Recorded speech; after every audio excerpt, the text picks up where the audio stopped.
மீன் தொட்டி வச்சுருக்கவங்க எல்லாட்டையுமே ஒரு ஆக்சிஜன் பம்ப் இருக்கும். இதில் ஜென்ரலாக வர ப்ராப்ளம் என்னன்னா, கொஞ்ச நாளுக்கு அப்புறம் உள்ளுக்குள்ள இருக்கிற ஆக்சிஜன் போதுமான அளவுக்கு வெளியே வராது. ஸோ அதே மாதிரி தான் இந்த ப்ராப்ளம் தான் இந்த மோட்டருக்கும் வந்திருக்கு. உள்ளுக்குள்ள திறந்து பார்ப்போம் எப்படி இருக்குது அப்படின்னு சொல்லிட்டு. நீங்கள் யாராவது திறந்து பார்த்துருக்கீங்களா அப்படிங்கிறதையும் சொல்லுங்கள். ஸோ உள்ளுக்குள்ள எப்படி ஒர்க் ஆகுது அப்படிங்கிறதையும் நம்ம உள்ளே திறந்து பார்ப்போம். ஸோ உள்ளே திறந்து பார்த்தோன்னே உள்ளுக்குள்ள ஒரு எக்ஸ்ட்ரா லேயர் ஆஃப் ப்ரொடக்ஷன் கொடுத்துருந்தாங்க. எதுக்கு அப்படின்னா, இதோட வால்யூம் ரொம்ப வெளியே வரக்கூடாது, சைலண்ட்டாக இருக்கணும் அப்படிங்கிறக்காண்டி உள்ளுக்குள்ள ஒரு லேயர் கொடுத்துருக்காங்க. ஸோ மோட்டரோட சவுண்டு உள்ளேயே இருந்து அதுக்கப்புறம் உள்ளே பார்த்தீங்கன்னா 2 மோட்டர் இருக்குது. சைடில் அந்த ட்ரம் மாதிரி இருக்குது பார்த்தீங்களா, இது ஒரு எலக்ட்ரோ மேக்னெட்டிக் மோட்டார். இந்த எலக்ட்ரோ மேக்னெட்டிக் மோட்டார் என்ன ஆகும், உள்ளுக்குள்ள ஒரு காப்பர் காயில் இருக்கா, அந்த காப்பர் காயில் எலக்ட்ரிசிட்டி பாஸ் ஆனோடனே ஒரு மேக்னெட்டிக் ஃபீல்டு உண்டாகும். அந்த மேக்னெட்டிக் ஃபீல்டு அட்ராக்ட் பண்ணி ரிலீஸ் பண்ணும் அந்த மேக்னெட்ஸை. அதாவது அமுக்கி ரிலீஸ் பண்ணும். ஸோ அந்த மாதிரி எவ்வளோ தடவை பண்ணுது அப்படின்னா, ஒரு செகண்டுக்கு 50லேருந்து 60 டைம்ஸ் வரைக்கும் அட்ராக்ட் பண்ணி ரிலீஸ் பண்ணுது, நம்மளோட மோட்டரோட கெப்பாசிட்டியை பொறுத்து.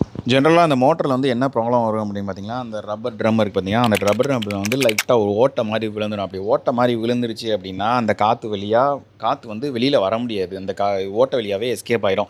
ஸோ இப்போ இதுக்குமே அந்த மாதிரி தான். அதை பார்த்தீங்கன்னா தெரியும், உள்ளுக்குள்ள ஒரு கிராக் மாதிரி விழுந்துருச்சு. ஏகப்பட்ட நேரம் ஓடிக்கிட்டே இருக்கா 24 ஹவர்ஸு. ஸோ அதனால் கொஞ்ச நாள் அதுவே வீக் ஆகிரும்.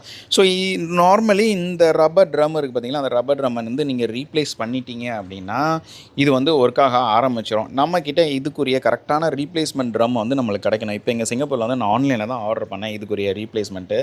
ஸோ பார்த்த வரைக்கும் கரெக்டாக இருந்துச்சு. ஆனால் உள்ளுக்குள்ளே நான் ஃபிட் பண்ணி பார்த்தப்ப சரியாக செட் ஆகலை. ஸோ இதுதான் நான் வாங்கியிருக்கிறது.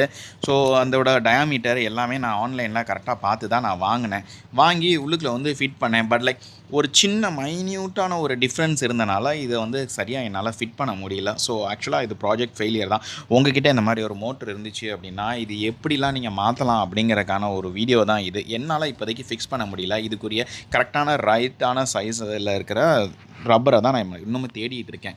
ஸோ கூடிய சீக்கிரத்தில் இதுக்கு செட் ஆகிற மாதிரி ஒரு ரப்பரை நம்ம இப்போ தேடி கண்டுபிடிச்சி மாட்டிடலாம். ஆனால் இப்போ மாட்டியிருக்கிற இது சரியான சைஸ் இல்லையா. ஸோ அதனால் மோட்டர் ஆன் பண்ணோன்னே பயங்கர சத்தம், சர்றன்னு சத்தம் கேட்டு பாருங்களேன்.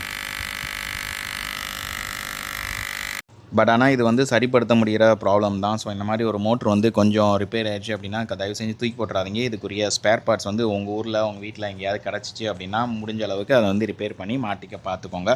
ஸோ உங்களுக்கும் காசு மிச்சம். ஸோ இந்த வீடியோ உங்கள் எல்லாத்துக்குமே யூஸ்ஃபுல்லாக இருந்திருக்கும் அப்படின்னு நம்புகிறேன். ஸோ நன்றி, பாய், தேங்க்யூ.